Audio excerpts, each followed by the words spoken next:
The moment Meghan Markle stepped onto the set of the Jennifer Hudson show, it felt less like an interview and more like the calm before a storm. The show, famous for its warmth and compassion, was buzzing with anticipation as producers hurried across the studio floor, giving last-minute cues while audience members clutched glowing applause signs. Yet beneath the usual daytime excitement was something heavier and undercurrent no one could quite name. Jennifer Hudson emerged in a shimmering emerald dress, her radiant smile filling the room as she greeted viewers and introduced her guest, a woman who had been at the center of global conversations. A mother, a philanthropist, and someone who had never been afraid to speak her truth. When Meghan walked out, her chin lifted and her posture perfect. The applause was polite rather than thunderous, and although she smiled, her expression never fully softened. Jennifer welcomed her warmly. But Meghan responded with a kind of measured politeness that hinted she was already on alert. They settled into their seats, Jennifer leaning forward with her signature gentle energy as she began the conversation. She asked Meghan how it felt to transition back to life in the United States after living in London, a simple question on the surface. But Meghan's smile thinned instantly, and with a short, pointed laugh, she replied, "Is that your way of saying I wasn't welcome there?" The audience erupted into an awkward chuckle, unsure whether to relax or brace themselves. Jennifer quickly clarified she meant no such thing, but Meghan's tone cooled further. She insisted she didn't define herself by geography and hinted that if people chose to define her by whether she was welcome somewhere, that revealed more about them than about her. Trying to keep the atmosphere steady. Jennifer shifted to Meghan's personal life, asking about her marriage to Prince Harry, their children, and how they balanced everything. The audience leaned in, hungry for a glimpse behind the curtain. Meghan's eyes narrowed just slightly before she answered. Married life was wonderful, she said. But she found it fascinating how people clung to whispers and rumors as if they were facts. The tension grew sharper, the boundaries of daytime politeness beginning to fray. Jennifer smoothed her dress, kept her voice calm, and guided the conversation forward. But the crack beneath the surface was already widening. From that moment on, the dynamic shifted. What should have been a light-hearted conversation turned into a subtle tug-of-war, Meghan bristling at every hint of vulnerability. Jennifer trying to maintain control of her own show, and the audience caught between laughter and disbelief. Every answer carried edge, every question seemed to land wrong, and the warmth the show was known for evaporated under the studio lights. What began as a friendly interview had transformed into something electric, uncomfortable, and impossible to look away from. This wasn't just another celebrity appearance. This was the day the Duchess met her match, and daytime television would never forget it. The temperature in the studio seemed to drop the moment. Meghan answered Jennifer's question about her marriage. "Harry and I don't need to defend our relationship to tabloids or to anyone," she said sharply. "Frankly, Jennifer, I'm surprised you'd even ask about that. Don't you think the gossip has been beaten to death already?"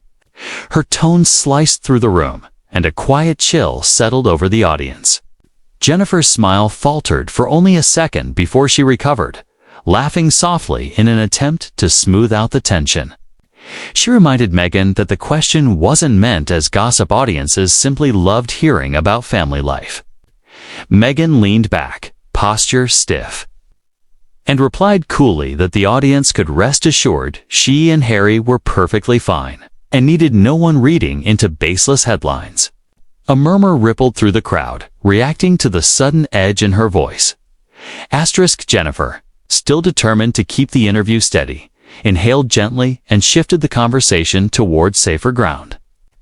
She introduced a question about Meghan's career, her journey from acting to becoming a duchess, and her current philanthropic work, and asked what Meghan missed most about her acting days.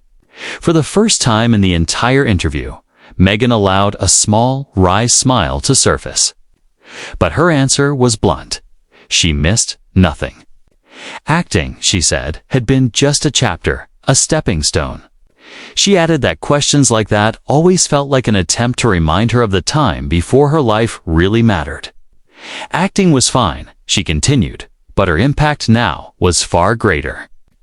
Jennifer blinked at the unexpected sharpness, but quickly recovered again, assuring Meghan she hadn't meant to minimize her current work, only that fans had loved her performances. Meghan cut in curtly, saying fans loved many things, but that didn't mean she needed to relive them. She had outgrown that part of her life. Asterisk, the air thickened again. Jennifer's smile remained warm, but the strain was beginning to show around the edges. She pressed on cautiously, asking about Meghan's foundation and the legacy she hoped to build.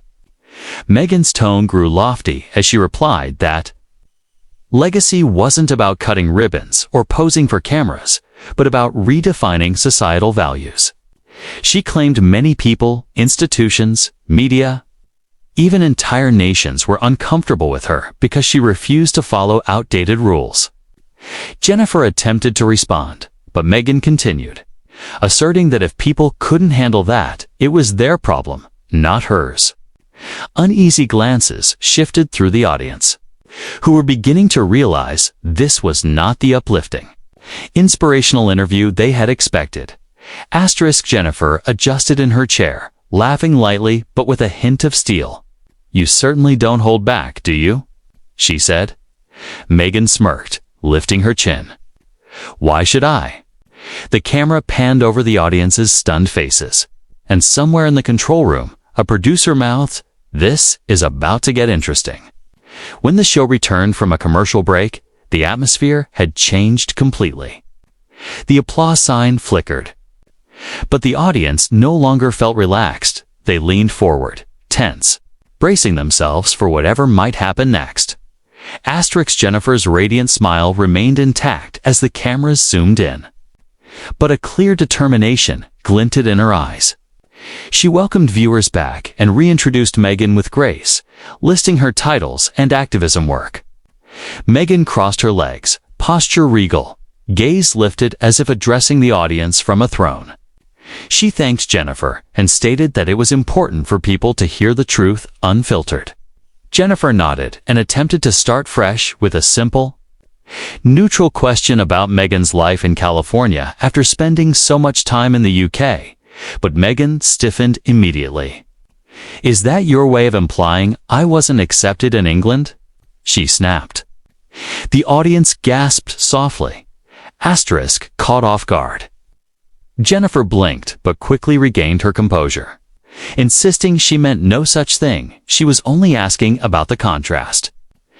Meghan cut her off, her voice rising slightly as she explained she had heard that kind of implication before. People, she claimed, made subtle digs suggesting she left the UK because she couldn't fit in. The truth, she said, was that she chose a better life for her family. That wasn't failure, was freedom. Jennifer held her smile, though its warmth now felt strained. She acknowledged Meghan's perspective, telling her many people admired her courage to make such a choice. The audience clapped politely, but the unease lingered.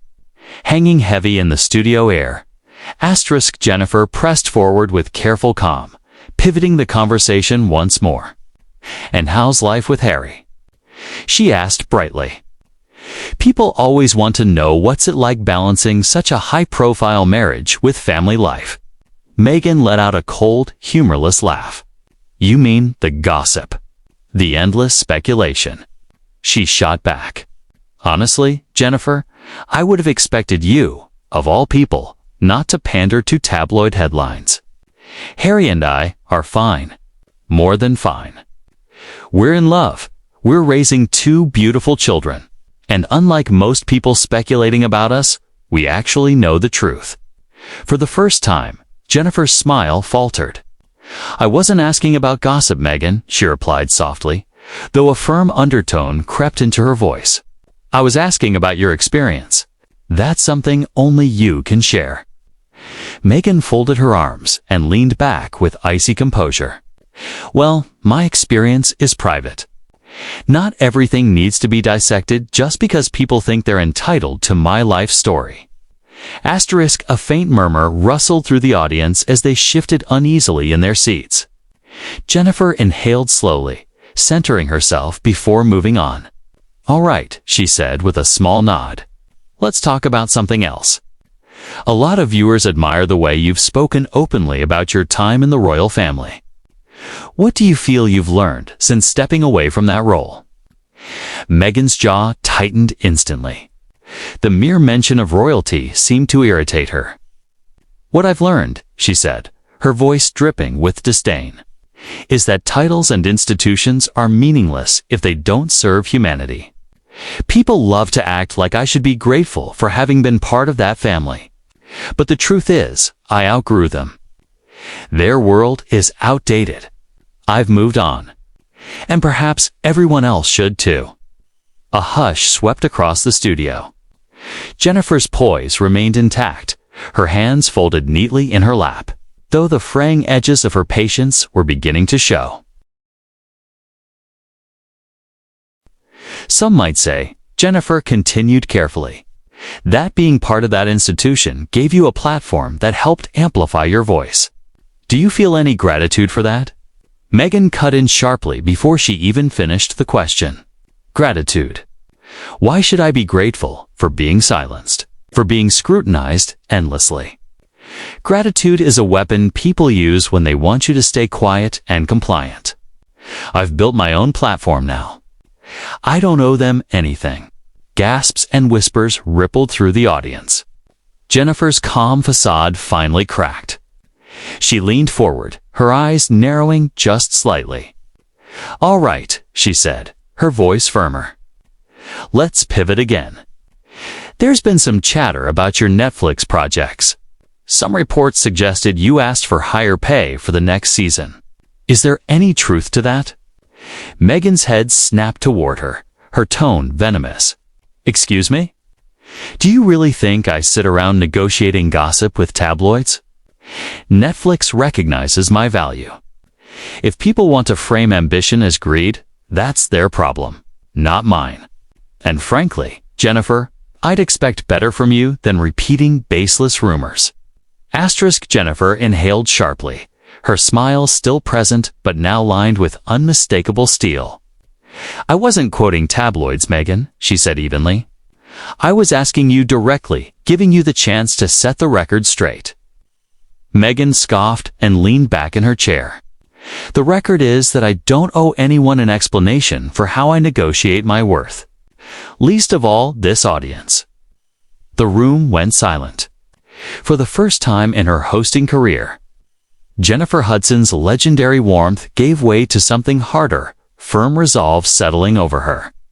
Her posture straightened, her smile fading entirely. "Well," she murmured, "that's certainly one way to put it." Uneasy laughter rippled through the crowd as the air grew dense with tension. Meghan's jaw tightened, her eyes daring Jennifer to challenge her again. And Jennifer, after years of grace and patience, looked like she just might. Asterisk. The studio lights seemed to glare a little brighter, as if even they sensed the rising heat. Meghan sat rigidly with her arms folded across her chest, her lips pressed into a thin line. Jennifer leaned slightly forward, hands clasped, like a singer preparing to hit a note powerful enough to shatter glass. "All right, Meghan," she began, her tone measured but edged with steel. "Let's take a step back. People have watched your journey from Hollywood to the palace to now. They've heard your story in documentaries, interviews, books. But some feel like the narrative keeps shifting.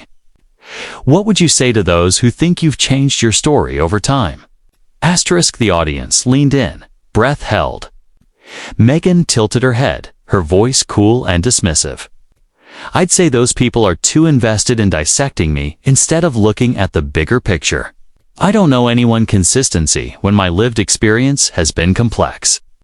If people want a neat little story, maybe they should watch a fairy tale instead of my life." Gasps and murmurs swept the room. Jennifer raised her eyebrows. Her patience was wearing thin. "Fair enough," she said, her voice steady. "But surely you understand why people are confused. You've said one thing in one interview, then another thing later." Meghan cut her off sharply. "Oh, so now you're accusing me of lying." Jennifer's lips pressed into a firm line. "I didn't say lying. I said confused. And you're sitting here on my show, so I think it's fair to ask what's real and what isn't." Asterisk, for the first time, the warmth drained completely from Meghan's face. She leaned forward, her voice sharpening like a blade. Asterisk, Jennifer pressed on carefully, trying to pivot. She asked Meghan how life with Harry was, noting that people always wanted to know what it was like balancing a high-profile marriage with family life. Meghan let out a cold laugh and accused her of pandering to gossip and tabloid speculation. She insisted she and Harry were fine, more than fine, and that unlike the public, they actually knew the truth. For the first time, Jennifer's smile faltered as she clarified that she wasn't asking about gossip, only about Meghan's personal experience. Meghan folded her arms and declared that her experience was private, that not everything needed to be dissected simply because people felt entitled to her life story. A faint murmur rippled through the audience before Jennifer gently shifted topics. She asked what Meghan felt she'd learned since stepping away from the royal family. It's a question that made Meghan's jaw tighten. Meghan replied that she'd learned titles and institutions were meaningless if they didn't serve humanity, that people expected her to be grateful for having been part of that world. But she had outgrown it and moved on, and everyone else should too. The studio fell silent as Jennifer, still composed, pointed out that some might say being part of that institution had given her a platform that amplified her voice. Meghan cut her off sharply, demanding to know why she should be grateful for being silenced and relentlessly scrutinized. Gratitude, she argued, was a weapon used to keep people quiet. Asterisk, Jennifer, her patience thinning, attempted another pivot by asking about reports that Meghan had sought higher pay from Netflix. Meghan's head snapped toward her. She accused Jennifer of repeating baseless rumors and insisted Netflix recognized her value. Jennifer clarified again that she wasn't quoting tabloids, just giving Meghan a chance to speak for herself. But Meghan dismissed the premise entirely, saying she owed no explanations, least of all to the audience. The room went still. Jennifer's warmth faded into something firmer as she acknowledged Meghan's answer with a cool, "That's certainly one way to put it," prompting uneasy laughter from the crowd. Asterisk, sensing the tension, Jennifer pressed on. She noted that people had followed Meghan's journey from Hollywood to royalty and beyond, but some felt the narrative kept shifting. What would she say to those who believed her story changed over time? Meghan replied dismissively that people were too invested in dissecting her instead of seeing the bigger picture, and she owed no one consistency when her lived experience had been complex. Jennifer pointed out that contradictions naturally created confusion. Meghan shot back furiously, accusing her of calling her a liar. Jennifer didn't waver. She reiterated that she was simply asking what was real and what wasn't. Meghan leaned forward, voice trembling with anger, insisting that under constant attack from the press, from the institution, and from people determined to twist her words, truth became less about timelines and more about survival. Asterisk, Jennifer held her ground. She reminded her that when someone asks others to believe their story and builds entire projects around that story, questions come with the territory. That wasn't an attack, she said. It was accountability. The audience erupted in applause, but Meghan's jaw tightened as she accused the media, the institution, and even Jennifer herself of profiting off her suffering. That accusation finally cracked Jennifer's patience. She straightened, her voice low and sharp, as she reminded Meghan not to come onto her show and suggest she was chasing ratings. Jennifer explained she'd built the show to uplift people and give them space to share their truth. And if Meghan couldn't handle direct questions, maybe interviews weren't for her. Asterisk cheers filled the studio, and Meghan laughed bitterly. claiming Jennifer had joined the list of people who reduced her to headlines. Jennifer leaned in, her voice steady but edged with bite, saying no one was reducing her, she was doing that herself. She pointed out that Meghan snapped at every question, interpreting every attempt at connection as an attack. "That's not strength," Jennifer said. "That's arrogance." Gasps rippled through the studio as Meghan hissed back that standing up for herself wasn't arrogance, and that Jennifer had no right to judge a life she'd never lived. Jennifer didn't look away. She shot back that believing oneself above being questioned simply because of a title was its own kind of arrogance. A thunderous statement that left Meghan speechless. The air thickened. Jennifer, calm and unyielding now, told Meghan she had twisted every question into an insult, turned every opportunity into an attack. Meghan accused her of invalidating her answers. Jennifer accused her of giving carefully crafted, victim-centered performances. Meghan's face flushed with anger, but Jennifer continued, telling her she wasn't a royal, a leader, or a voice for the voiceless, just someone who married into a famous family and expected the world to bow. And when it didn't, she weaponized her pain and called it a platform. The audience gasped as Meghan's composure finally cracked, tears swelling in her eyes. Jennifer pressed on, saying Meghan claimed to have moved on while dragging the royal family into every conversation, that she demanded privacy yet broadcast her life for millions, and that her platform existed only because of Harry's name without him. She'd be another actress with a forgettable resume. The words landed like detonations. Meghan's defenses collapsed as she whispered, shaking, that Jennifer didn't know her or what she had sacrificed. Jennifer softened only slightly, telling her she didn't know every detail, but she recognized patterns. Someone desperate to be adored, furious that the world wouldn't comply. She told Meghan she couldn't demand sympathy while treating everyone else like they were beneath her. Applause erupted as Meghan wiped her tears, unclipped her microphone with trembling hands, and muttered that coming here was a mistake. She stood abruptly, grabbed her purse, and stormed off stage as cameras followed her, audience members raising their phones to record her meltdown.